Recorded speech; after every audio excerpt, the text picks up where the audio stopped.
আরে বাবা, মজা এসে গেল। এইটা তো মোবাইল রে। এ তো আবার নতুন মডেলের।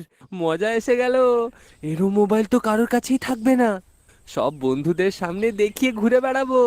হা হা হা হা হা। এইরম বলে রাজু খুশি হয়ে বাড়ির দিকে চলে যায়। বাড়ি পৌঁছে, আরে মা, কোথায় আছো তুমি? দেখো, আমি রাস্তার থেকে কি পেলাম। আরে কি মোহর পেয়ে গেছিস, হুঁ। আরে মা, যখনই দেখো তুমি রাগ করো। আরে দেখো তো। রাজু ওই মোবাইল নিজের মাকে দেখায়। হ্যাঁ, আরে রাজু, এটা তুই কোথায় পেলি? এটা তো খুবই দামি রে। কোথাও চুরি করিসনি তো? আরে মা, এটাই সোনা রয়ে গেছিল। এখন আমাকে তুমি চোর বানিয়ে দাও। আরে এটা চুরির নয়, এটা রাস্তায় পড়েছিল।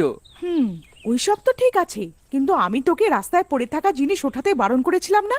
তাহলে কেন উঠিয়েছিস? চল ফেলে দে এটাকে। এইরম বলে আশা ওই মোবাইলটাকে বাড়ির বাইরে ফেলে দেয়। এত ভালো আর দামি মোবাইলটাকে ফেলে দিল। মায়ের একদম বুদ্ধি নেই। এক কাজ করি, মোবাইলটা উঠিয়ে আনি আর লুকিয়ে রাখি। মা কি করে জানতে পারবে এত বড় বাড়িতে? এরম বলে রাজু মোবাইলটা উঠিয়ে নেয় আর নিজের ঘরের বালিশের নিচে লুকিয়ে রাখে আর বাইরে চলে যায়। বিকেলে রাজু যখন বাড়ি ফেরে, আরে হতচ্ছাড়া, এসে গেলি? যখনই দেখো বকতে থাকো। আমি নিজের ঘরে যাচ্ছি। এইরম বলে রাজু নিজের ঘরে চলে যায়। ভাই, আমার তো জীবনটাই বেকার হয়ে গেল। এই পড়াশোনাটা যে বানিয়েছে, দেখা হলে গলাটা টিপে দিই। যখনই দেখো পড়ো পড়ো। তখন ওর মোবাইলের কথা মনে পড়ে। আরে ভাই, মোবাইলটা তো পেয়েছিলাম সকালে। ওটাই খুলে দেখি কি আছে ওর মধ্যে। রাজু মোবাইলটা বার করে আর ওটাকে চালাতে থাকে। কি মোবাইল রে! মজা এসে গেল। আর মা বলে কি না এটাকে ফেলে দিতে। হুঁ। রাজু মোবাইলটাকে নিজের পাশের টেবিলে রেখে ঘুমিয়ে পড়ে। অনেক রাত হতে রাজুর চোখ খুলল। তো ভয়ের চোটে ও প্রাণ বেরিয়ে গেল। ওর সামনে একটা ভূত বসেছিল। আরে, কে তুমি? আর আমার ঘরে তুমি কি করছো? আমি তো তোমার অতিথি। তুমি তো আমাকে উঠিয়ে নিয়ে এসেছো এই মোবাইলের সঙ্গে। মোবাইলের সঙ্গে? হ্যাঁ, এই মোবাইলের সঙ্গে। আমি এই মোবাইলের মুনিব। এক দুর্ঘটনায় আমি মরে গেছিলাম ওইখানেই, যেখান থেকে তুমি এটাকে উঠিয়ে এনেছো। আরে ভূত ভাই, তোমার কি দরকার বলো? আমি এক্ষুনি মোবাইল ফেলে দিচ্ছি। আমাকে ছেড়ে দাও। তোকে ছেড়ে দি? এখন তো আমি তোর সঙ্গেই থাকবো, আর ওই সব করবো যেসব আমি বেঁচে থাকতে করতে পারিনি। এইরম বলে ভূত রাজুর শরীরের ভেতরে ঢুকে পড়ে আর রাজু অজ্ঞান হয়ে যায়। পরের দিন রাজুর জ্ঞান ফেরে। রাজুর মা ওকে ওঠাতে আসে। রাজু, আরে রাজু, উঠে পড়। যখনই দেখছি খালি শুয়ে পড়ে থাকা, না খাবার জ্ঞান আছে না পান করার। চল ওঠ, রুটিটা খেয়ে নে। রাজু রেগে গিয়ে ওঠে। ওর চোখ দুটো লাল হয়ে গিয়ে থাকে, কিন্তু কিছু বলে না আর নিজের মাকে রুটি দিতে বলে। মা, খিদে পেয়েছে, রুটি এনে দাও। ওই দিন রাজু বেশি রুটি খেয়ে ফেলে। রাজুর মার হাত ব্যথা হয়ে যায় রুটি বানাতে বানাতে। আরে, পুরো বাড়ির খাবারটা একলাই খেয়ে ফেলবি? উফ, আমার হাত ব্যথা করছে। এখন আমি যাচ্ছি কাজে। এইরম বলে রাজুর মা বাড়ির বাইরে বেরিয়ে যায়। এই সময় রাজুর বন্ধু শামু ওকে খেলার জন্য ডাকতে আসে। ওরে রাজু, খেলতে যাবি নাকি ওই নদীর কাছে? ওইখানে মেয়েদের কাবাডির খেলা চলছে, ওটাও দেখে নেব। চল চলি। ভাই, যাওয়ার আছে তো চল। এরম আওয়াজ ভারী করে ভয় পাওয়াস না। তারপর ওরা দুজন নদীর কাছে যেতে থাকে, কিন্তু রাস্তায় রাজুর খিদে পেয়ে যায়। তখনই রাজু সামনে যেতে থাকা শামুকে দেখে আর ভাবে, কি করি? আমার তো আবার খিদে পেয়ে গেল। কি করি? কিছু তো খাবারও নেই এখানে। কেননা একেই মেরে খেয়ে ফেলি। রাজু এরম ভাবতে থাকে। তখনই শামু পিছনে ঘুরে তাকায় আর ওকে জিজ্ঞাসা করে, আরে রাজু ভাই, আজ কি ব্যাপার হলো? তোমার শরীর ঠিক আছে তো? চলো বাড়ি ফিরে যাই। আমার শরীর তো ঠিক আছে, কিন্তু আমার আজ খুব খিদে পেয়েছে। আর আমার সামনে শুধু তুই দাঁড়িয়ে আছিস। আজ তো তোকে খাবো।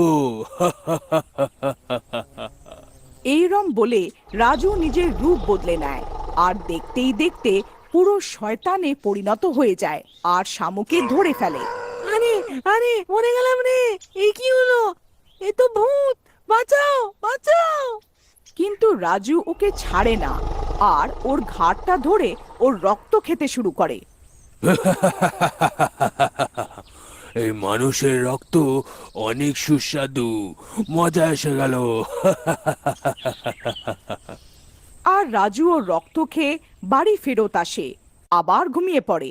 রাতে রাজুর মা ফেরত আসে আর রাজুকে শুয়ে থাকতে দেখে আবার ওর উপরে রেগে যায়।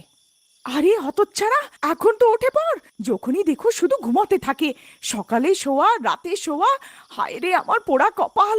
রাজু আশার আওয়াজ শুনে রেগে গিয়ে উঠে যায়। ওর অবস্থা দেখে আশা অবাক হয়ে যায়। এই বুড়ি, কত চাচাস রে? ইলেকশনে দাঁড়িয়েছিস কি? আমার তো কান থেকে রক্তই বেরিয়ে গেল। তোর ছেলে কে জানে কি করে সহ্য করে তোকে। এখন তো তোর ছেলের শরীরের দরকার আমার, না হলে কবে তোর গলা টিপে দিতাম। কে কে কে কে গো তুমি? তুমি রাজু তো না? ঠিক চিনেছিস বুড়ি, আমি রাজু নয়। আমি এক রোড অ্যাক্সিডেন্টে মারা গেছিলাম। তোর ছেলে লোভ করলো আর আমার মোবাইল উঠিয়ে নিয়ে এলো, আর আমার আত্মা তোর রাজুর শরীরের ভেতরে প্রবেশ করে গেল। এখন আমি সেইটা করব যেটা আমি বেঁচে থাকতে করতে পারিনি। আর তুই যদি এই সব কথা কাউকে বলিস তো আমি তোর রাজুর ঘাড় মোটকে দেব।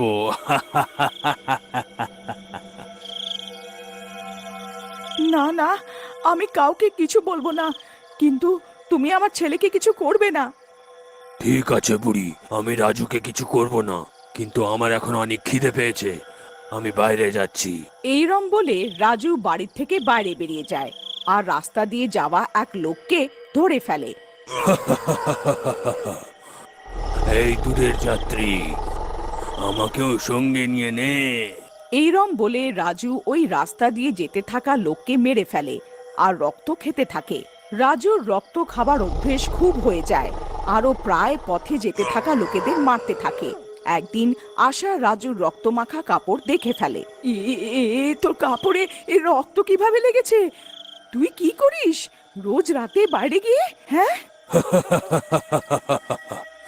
এই রক্ত তো সেই লোকেদের যাদের আমি মেরেছি। আমি জানতাম না মানুষের রক্ত এত গরম আর মিষ্টি হয়। সত্যিতে মজা এসে গেল। বুড়ি, তুইও একবার খেয়ে দেখ। আশা ওর এই কথা শুনে খুব ভয় পেয়ে যায় আর ভাবতে থাকে, আরে এ তো লোকেদের মেরে যাচ্ছে, এখন আমি কি করি? কেউ তো এর কথায় বিশ্বাস করবে না যে এই সব একটা ভূত করছে। আমায় নিজের বাচ্চাটার প্রাণ বাঁচানোর জন্য নিজেই কিছু করতে হবে। পরের দিন যখন রাজু বাড়িতে ঘুমিয়ে থাকে তখন আশা বাইরে বেরিয়ে যায় আর মন্দিরে তান্ত্রিককে সব ব্যাপার বলে। হুম, আচ্ছা তাহলে এই ব্যাপার। আশা বোন, তুমি একটা কাজ করো, ওই মোবাইলটাকে কিছু একটা করে এইখানে নিয়ে আসো, তারপর আমি একটা কিছু করছি। ঠিক আছে মহারাজ। সেই রাতে আশা রাজুকে বলল, শুনেছি এই গ্রামের বাইরের থেকে বিদেশিরা আসছে, শুনেছি খুব গরম রক্ত ওদের। এই বুড়ি, কোথায় আছে সেই বিদেশি? আমাকেও সঙ্গে করে নিয়ে চল, আমিও দেখব আর তার গরম রক্ত খাবো। হ্যাঁ হ্যাঁ, চলো তো, আমি কখন মানা করেছি?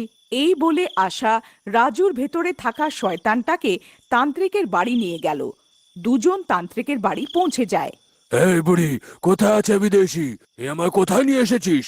তখনই তান্ত্রিক ওখানে এসে যায়।